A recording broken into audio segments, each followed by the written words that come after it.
సడన్గా అందరి హీరోలకి టఫ్ సిచ్యువేషన్ రాదు. ఎందుకంటే రకరకాలుగా ట్రై చేసుకుంటూ వెళ్ళిపోయారు. ఇప్పుడు మీ దగ్గరికి వచ్చేసరికి బయట నుంచి చెప్పడం మాకు ఈజీ, మారాలి, చేంజ్ అవ్వాలి, మళ్ళీ అదే రూటా ఇలాగ అలా చెప్పడం ఈజీ. బట్ మీకు ఎంత టఫ్ జాబ్ అది? అంటే నేను టఫ్ జాబ్ ఏం కాదండి, ఎందుకంటే నేను ఫస్ట్ నుంచే క్లారిటీగా ఒక విషయం ఏం ఫిక్స్ అయ్యానంటే, టిల్లు ఫ్రాంచైజ్ చేసిన తర్వాత చేసే సినిమా ఎలా ఉండాలంటే ఆ టిల్లు ఎనర్జీ వైబ్ మిస్ అవ్వకూడదు, but at the same time కథ వేరేగా మారాలి, ఒక పెద్ద కథ ఉండాలి.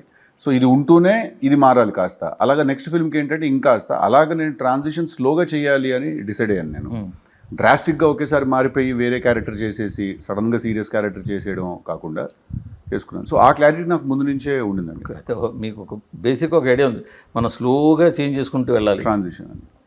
కానీ చేంజ్ చేసే క్రమంలో మధ్యలో మళ్ళీ టిల్లు సిరీస్ చేస్తున్నప్పుడల్లా మళ్ళీ ఇటు వస్తుంది, అటు వెళ్తూ ఉండాలి, అటు వెళ్తుండాలి. అంటే ఒక 2-3 సార్లు వేరే వాటిలలో చూసేసిన తర్వాత నాకు తెలిసి మళ్ళీ టిల్లుకి వెళ్ళి తిరిగి రావడం ఈజీ అవుతుంది. అది కూడా పైగా అది అడ్వాంటేజ్ కూడా అవుతుంది అది. అవును. బట్ సేమ్ టైము అంటే మీ క్యారెక్టర్ని చూజ్ చేసుకోవడం వచ్చు, సబ్జెక్ట్ని చూజ్ చేసుకోవడం వరకు వచ్చు, ఓకే బాగుంది. బట్ మీ మాడ్యులేషన్ ఇంకా చేంజ్ చేసుకోవాలని అనుకోవట్లేదా? మాడ్యులేషన్ అంటే ఇప్పుడు ప్రతి యాక్టర్కి ఒక యూఎస్పీ ఉంటుంది, ప్రతి యాక్టర్కి ఒక మాట్లాడే పద్ధతి ఉంటుంది, ఒక డైలాగ్ డెలివరీ ఉంటుంది. ఆ డైలాగ్ డెలివరీ మాడ్యులేషన్లు అవి మారవండి, మనం మాట్లాడే కంటెంట్ మారుతుంది ఎప్పుడైనా.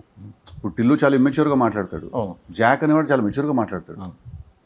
సో మాడ్యులేషన్ అనేది మన యూఎస్పీ, అది మనం ఎలా మాట్లాడతాం అనేది మన యూఎస్పీ. అది అట్లా కాదు కదా, చాలామంది హీరోలు డిఫరెంట్ క్యారెక్టరైజ్ చేసినప్పుడు దానికి తగ్గట్టు కొంచెం. నేను అదే అన్నాను కదా, కంప్లీట్గా నేను టిల్లు నుంచి అవేగా వచ్చేయలేదు. నేను ఎంతో కాస్త నేను ఆ ఎనర్జీని, ఆ వైబ్ని, ఆ ఎటకారం అవన్నీ మెయింటైన్ చేశాను.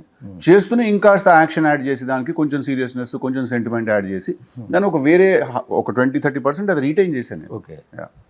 అది ఇప్పుడు జనాలకి మీ అంటే యూజువల్గా నేను వస్తూ సోషల్ మీడియాలో మీరు అడిగితే చాలామందికి ఎక్స్ప్రెస్ చేసిన డౌట్ ఇది ఏంటి, మాకు ఇందులో సగం టిల్లుయే కనిపిస్తున్నాడు అని. ఇప్పుడు మీరు కూడా మీరే చెప్పారు, నేనే దాచలేదు, నేను ఒక 20-30% రిటైన్ చేయాలనుకుంటున్నాను, కొద్దిగా మార్చుకోండి అంతే. సో ఫ్యూచర్లో మెల్లిమెల్లిగా అప్పుడు కావాలంటే ఆ క్యారెక్టర్ మాడ్యులేషన్ కూడా చేంజ్ చేస్తారు. సో చూసిన టోటల్ అవుట్కమ్ సరే, సబ్జెక్ట్ అయితే చెప్పుంటారు అయినా మీకు మీ క్యారెక్టరైజేషన్ మీద. సినిమా అయితే టోటల్గా ఇది కూడా మీ క్యారెక్టరైజేషన్ మీద వెళ్తుంది కదా. అంటే ఈసారి 2 ఉంటాయండి మీకు. టిల్లు ఫ్రాంచైజీలో ఏంటంటే స్టోరీ ఉన్నా కూడా అది చాలా కింద ఎక్కడో ఉంచుతాం, దాన్ని పైకి తీసుకురాం. ప్యూర్లీ హీరో క్యారెక్టర్ మీద అలా వేసే వెళ్తూ ఉంటుంది అనమాట సినిమా.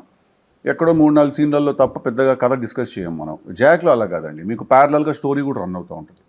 ఎందుకంటే ఒక పెద్ద స్టోరీ ఒకటి జరుగుతుంది, అండ్ ఇది ఏంటంటే కొన్ని ప్యారలల్ ఈవెంట్స్ జరుగుతూ ఉంటాయండి. సో అవి కూడా చూపించడం చాలా అవసరం. ఒకేసారి నేను ఇంటర్వ్యూకి మొత్తం ఒకేసారి చెప్తానంటే కుదరదు అది. ఇది ఏంటంటే ప్యారలల్గా ఈవెంట్స్ జరుగుతూ ఉంటాయి కొన్ని, సో ఇంటర్ కట్ అవుతూ ఉంటుంది స్టోరీ. దాంట్లోకి మళ్ళీ జాక్ ఎలా వస్తున్నాడు, జాక్ ఎలా రిలేట్ అవుతున్నాడు ఈ ఈవెంట్స్కి అనే ఒక ఫీలింగ్ కూడా క్రియేట్ అవుతుంది అనమాట.